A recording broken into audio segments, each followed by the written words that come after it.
tous, bienvenue dans cette nouvelle vidéo. Aujourd'hui, on va parler du travail en Thaïlande. Alors, un des abonnés m'a suggéré en commentaire de faire une vidéo immersion dans une entreprise en Thaïlande. Donc, montrer un petit peu la vie de tous les jours, comment ça se passe quand on travaille en Thaïlande en tant qu'expatrié, en tant qu'étranger. Et ça m'a donné une idée, un angle de comment traiter cette vidéo, c'est que quand on veut venir travailler en Thaïlande, plusieurs choix s'offrent à nous. Plusieurs choix. C'est le choix numéro un, c'est de rejoindre une entreprise, on va dire internationale. Ok, donc il y a pas mal de grosses entreprises. Vous avez Sanofi, vous avez d'autres grandes entreprises, mais vous avez également des entreprises thaïlandaises avec une culture thaïlandaise. Et ça, une culture d'entreprise thaïlandaise. Et là, ça change toute la donne. Ça change toute la donne parce que dans le premier cas, où vous allez être dans une entreprise internationale, disons que vous allez avoir des gens qui ont des profils un peu différents. Vous allez avoir peut-être des Allemands, vous allez avoir des Français, les RH, le personnel thaïlandais qui travaille dans ces entreprises internationales. Vous allez voir qu'en général, ils parlent très bien anglais, qu'ils ont des amis aussi étrangers. Donc ils sont assez flexibles dans leur mentalité, dans leur raisonnement. Le management d'entreprise aussi est assez, on va dire, flexible. Parce que tout simplement, ces entreprises internationales, elles ont un siège régional, siège Asie du Sud-Est ou Asie-Pacifique par exemple, qui est généralement à Singapour. Mais quand vous avez une entreprise thaïlandaise avec une culture thaï, eh ben, vous allez voir que parfois, c'est 99%, ce sont des employés thaï. Et peut-être il peut y avoir un seul étranger, un seul pharaon, ou juste deux pharaons, deux étrangers. Et là, c'est là que les choses se compliquent. Pour ma part, j'ai expérimenté les deux. J'ai expérimenté les deux. Et voilà, quand vous travaillez dans une entreprise internationale, eh ben, tu vas voir que ça ne change pas énormément en fait du travail en Europe. Quand tu bosses en Europe, quand on a des choses importantes à communiquer, on les communique par mail, on demande un peu l'autorisation, l'approbation de son supérieur, et puis après, peut-être une fois par mois ou une fois tous les 3 mois, vous avez un meet-up, on va dire une réunion avec le siège régional, etc., qui coordonne. Et en fait, vous n'allez pas être totalement dépaysé. Mais je peux vous assurer que si tu travailles dans une entreprise thaïlandaise avec un patron thaï, vous allez voir que ça change énormément. Ça change énormément. Alors, je vais vous donner quelques éléments. Pour ma part, quand j'ai travaillé dans une entreprise thaï, c'est que, ok, la première fois où je suis arrivé, il y a un truc qui m'a un petit peu choqué entre guillemets, choqué entre guillemets, c'est que je voyais en fait pas mal d'employés qui étaient en pantoufles déjà. Donc ça m'avait un petit peu marqué. Ils se mettent à l'aise, parfois ils ont une petite couverture, etc. Donc c'est un peu plus flex. Mais moi j'étais content de voir ça parce que je voulais expérimenter une entreprise thaï, avec une culture thaï. Voilà, chaque entreprise a sa culture d'entreprise, son management. Et pour ma part, donc je ne veux pas citer le nom d'entreprise, mais je travaille dans une entreprise où le patron, c'était une entreprise familiale, le patron est thaïlandais, il y avait 2 de ses enfants qui travaillaient dans l'entreprise, 2 ou 3, je ne me rappelle plus. Il y avait à peu près, je ne sais pas, il y avait beaucoup d'employés, peut-être 500 employés au total, mais tous thaïlandais. Et en plus de ça, ils n'avaient jamais recruté ils n'avaient jamais recruté un étranger. Donc, ils n'avaient jamais recruté un étranger, donc c'était la galère aussi. Lorsqu'il a fallu que je fasse mon permis de travail, etc. Donc, il a fallu que je les aiguille un petit peu, que je leur dise quoi faire, qui contacter, etc. Donc, c'était un petit peu la galère. C'est que la RH même, elle était un petit peu paumée au niveau de ces démarches-là. Vraiment. Donc, c'est là où je vous dis qu'il y a quand même un distinguo à faire avec les entreprises internationales où vous arrivez, vous avez la grille de salaire, l'échelle, tout est nickel en fait. Vous allez arriver, vous allez avoir vos assurances, vos avantages. On va peut-être parfois vous payer un aller-retour pour que vous puissiez retourner voir vos proches par exemple, etc., etc. Donc tout est rodé. Mais quand tu arrives dans une entreprise thaïlandaise, eh ben, parfois tu te dis attends, mais ils se foutent de moi ou quoi? Et vraiment, c'est là où tu te dis que tu es dans un choc culturel. Donc moi, je suis très content d'expérimenter quelque chose de ce type-là parce que on en apprend beaucoup plus. Parce que en général, ce qu'on apprend en fait, ce qu'on apprend en général en Thaïlande, c'est on voit les chauffeurs de tuk-tuk, les chauffeurs de taxi. euh, donc voilà, on apprend, on se dit ok, on pense connaître la culture thaï, mais travailler avec les Thaïlandais, vous allez voir que c'est beaucoup plus complexe, que on vous fait pas de cadeaux, que voilà, tu vas arriver en fait dans une entreprise thaï avec ton logiciel occidental, étranger. Tu vas dire, ok, c'est sympa, on va faire des réunions, je vais proposer beaucoup d'idées, euh, je vais bien me faire voir, etc. Mais en fait, c'est pas du tout comme ça. C'est que déjà, euh, ton unité de mesure qui va te permettre de voir est-ce que tu es bien vu ou pas, eh ben ça, habituellement, c'est quoi? C'est qu'en général, en Europe, on propose des idées, euh, on est force de proposition. D'ailleurs, c'est une qualité très requise. Par exemple, chez nous en Europe, en France, eh bien, ici en Thaïlande, non, parfois tu vas être force de proposition. Tu vas suggérer des choses.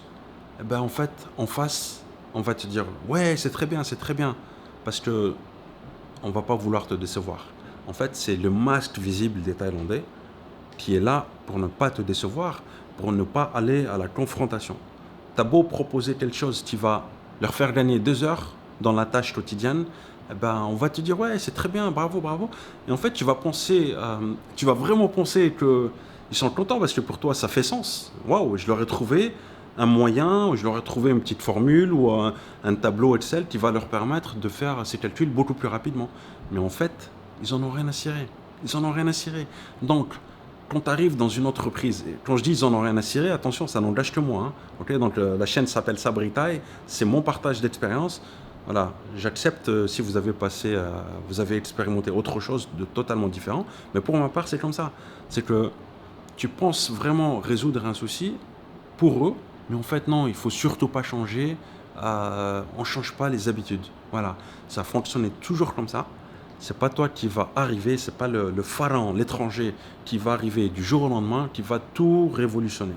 Donc ça, moi, je m'en suis bien rendu compte, vraiment, parce que j'ai proposé pas mal de choses euh, qui pouvaient leur faire gagner du temps, ou des choses que nous on faisait en Europe, par exemple, ou faire des réunions brainstorming, ils en ont rien à cirer, parce que le respect de la hiérarchie ici, euh, les instructions, elles viennent de la hiérarchie, ok.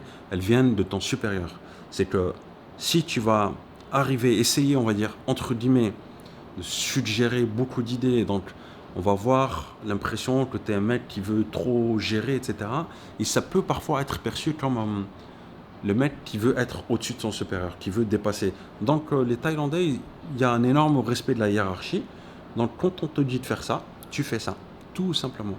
Donc il y a une chose que j'ai remarqué chez les Thaïlandais, c'est vraiment, ils veulent des exécutants. Ils veulent pas des gens qui prennent des initiatives. Et ça quand même, ça marque. Voilà, c'est là où je vous dis que la culture thaï, quand on vient en Thaïlande et qu'on pense, voilà, qu'on se dit, ok, je veux trouver un travail, je veux bosser, je veux me mettre bien, être à l'aise, eh ben, c'est deux options qui vont s'offrir à vous.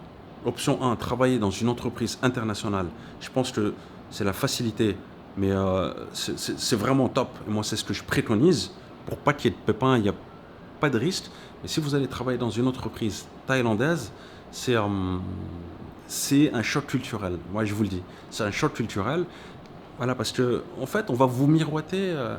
Déjà, vous allez arriver, c'est le pharaon, waouh, etc. Tout le monde va s'intéresser à vous.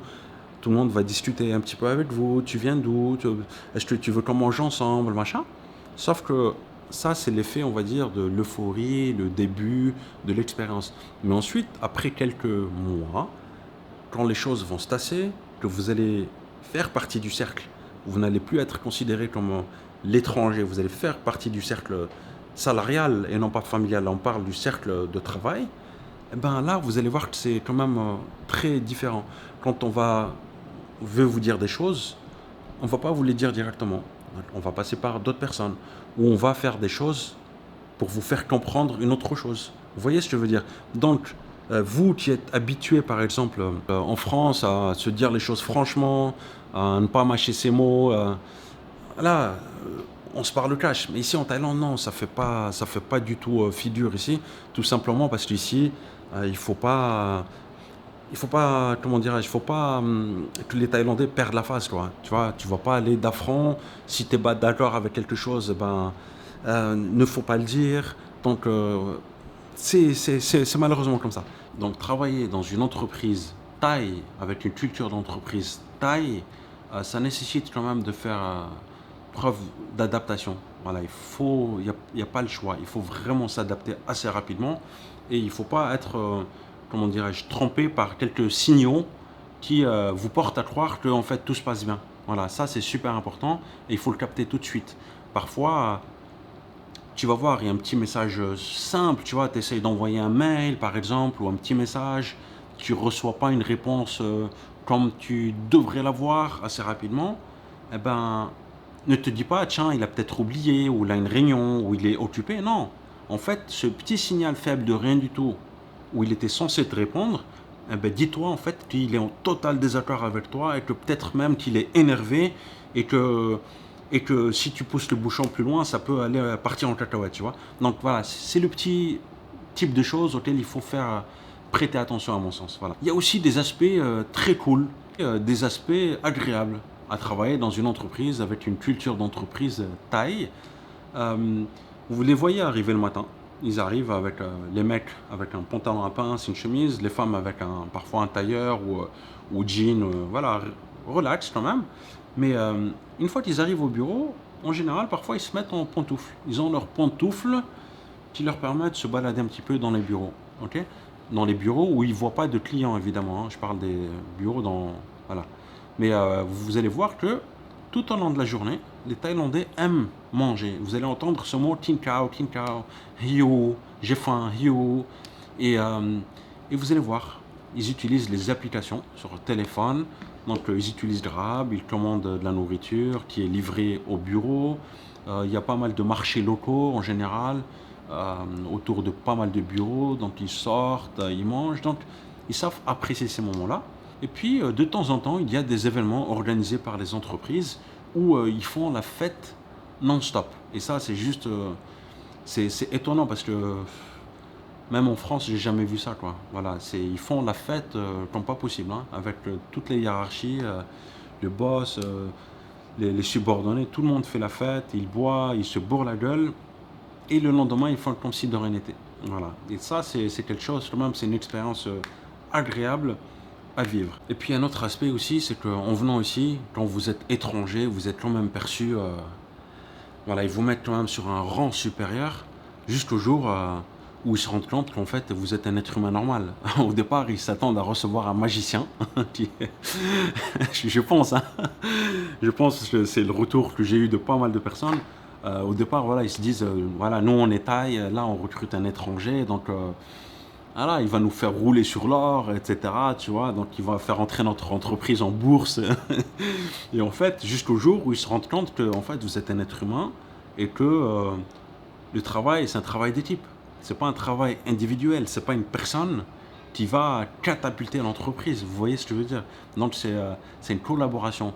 Et nous, par exemple, d'après notre modèle occidental en France, où on apprend quand même à travailler en collaboration, à échanger, à respecter certains codes, eh ben ici en Thaïlande, les codes sont tels qu'ils sont. Il y a une hiérarchie qu'il faut énormément respecter. On ne contourne pas du tout.